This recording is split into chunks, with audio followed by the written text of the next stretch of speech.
we're going to talk about Me and May, a great band. You guys have not only a country feel, but you can definitely tell there's inspiration from numerous other varieties of music. Definitely. Can you tell us what made you decide on country? Well, the genre these days is just picking up so much feedback and like positive. They get new fans every day, and the genre itself is expanding. Like, it's not just country, it's getting elements from rock and pop, and all across the board country is just getting so popular. So it just kind of seemed natural to go that way because that's what the audience really wanted to hear. And you're actually the new girl to the band. Yes. They were already formed before you started as a different band. Yeah. But when you came along, you had entered a radio contest. Yes. What was that experience like? Well, I just recently graduated from high school. It was actually the summer after I graduated. And so my dad was just like, heard it on the radio that they were doing this little 30-second a cappella demo contest. And so I sent mine in, and we kind of kept in contact after I won it. And so we just kind of formed a friendship and then formed a band after it. So. What goes through your mind when you're entering a contest like that? Well, I didn't really want to do it. It was something that my dad was just like, oh, you should do this. He was really excited, and I was just really enjoying my summer vacation. And so I had actually happened to be playing at the same kind of festival that day, too. So I was like, oh, I might as well try and do it. So I didn't really think much of it. So, yeah. And now here you are. Yeah. A few years later, you've released an album. You've attended numerous music festivals. You guys are, getting pretty well known across Canada. Definitely, yeah. I never really considered pursuing a career in the music industry, just knowing like it's such a finicky industry. Like, most people don't even make it, even though they put so much time and effort into it. So I'm very grateful for how far we've gotten in such a little amount of time. And to say how far you've gotten, you actually just got back from Jamboree. Yes, we did a 14-hour drive overnight, got in at 8 o'clock this morning, and I had a shower and then hung out with our manager while everyone else had a nap. So it's been a long day. When it comes to a festival like that, what's going through your mind? You're about to perform on the same stage as huge acts. Yeah. Well, yeah, last night we opened for Lindsay Ell and Lone Star.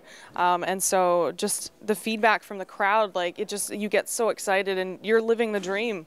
You get to play and do something that you really love to do with people that you love to be around, and it's amazing. I couldn't expect a better outcome. And coming up, you'll be performing on the same stage as Tim McGraw, Aaron Frechette, George Canyon, people like that. Yeah. Is there one in particular that will sort of solidify everything and be like, okay, this is making my dream come true? Well, even just yesterday, opening for Lone Star, and yeah, on Sunday we're opening for Tim McGraw, and even Trooper today. Like, these are people that I listen to and have on my iPod. Like, it's phenomenal that I actually get to meet these people in person and put faces to the music, and it's unbelievable. The album you guys released, Off the Rails, can you explain to my viewers a little bit about what brought that all together? Well, we never actually intended to release a full album. Like, the music industry these days is all about the singles, and so all of a sudden our manager came out to us and was like, we're going to record an album. We have the funding for it, let's go. And so we actually ended up recording our live set. And so we were so well rehearsed in it that we could just put all of our soul and all of our feeling from the stage onto the CD, and it turned out amazing, and we couldn't have been happier with it.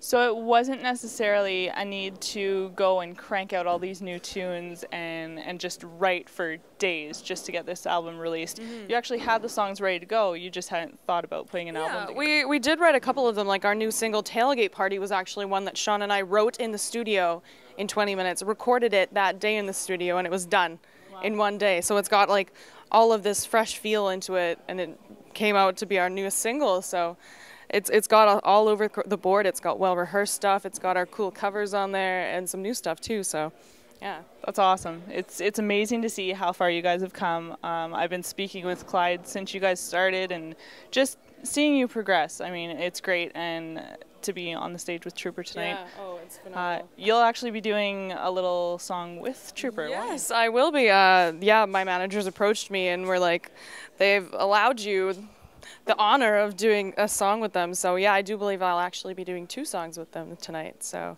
yeah, very excited. You must be. Your tour is going on right now, obviously. Yep. It's going through to November. Do you know what's coming up? Is it all BC, Alberta? We are actually going to Nashville in September. Nice. Yes, and I do believe we actually have a United States tour in the works too for September as well. So very exciting. And where can we find all that information? There's our website, meandmay.com. We've got Facebook, Twitter, Instagram. We're on iTunes. And we've also got an app that's called Me and May, and you can find it on Android and Apple devices. So, what's it like to have your own app? It's very strange. All of a sudden I downloaded it and I was like, this is my app. It's about us and the band, and everything's there. It's got all our social media and all our info on there. So, yeah. I'll be checking it out. I have one more question I tend to ask each of my guests. It's a little bit different because it's summer, so most people are in sandals. Yeah. But on a normal basis, what type of socks do you wear? Mismatched. Yes? Yes. Really? I don't organize my socks, and so I just grab them at random, and I just wear what I pull out of the bag. Awesome. You're my kind of person. I actually brought a pair for you today. Oh, did you? Yes. Just a little something. I love socks. Me too. Whee! These are adorable. Oh, they're high tops. Sneaker socks. These are so cool. They're mismatched. Yeah, they are. You know me already. That's great. Thank you so much for your time. You're welcome.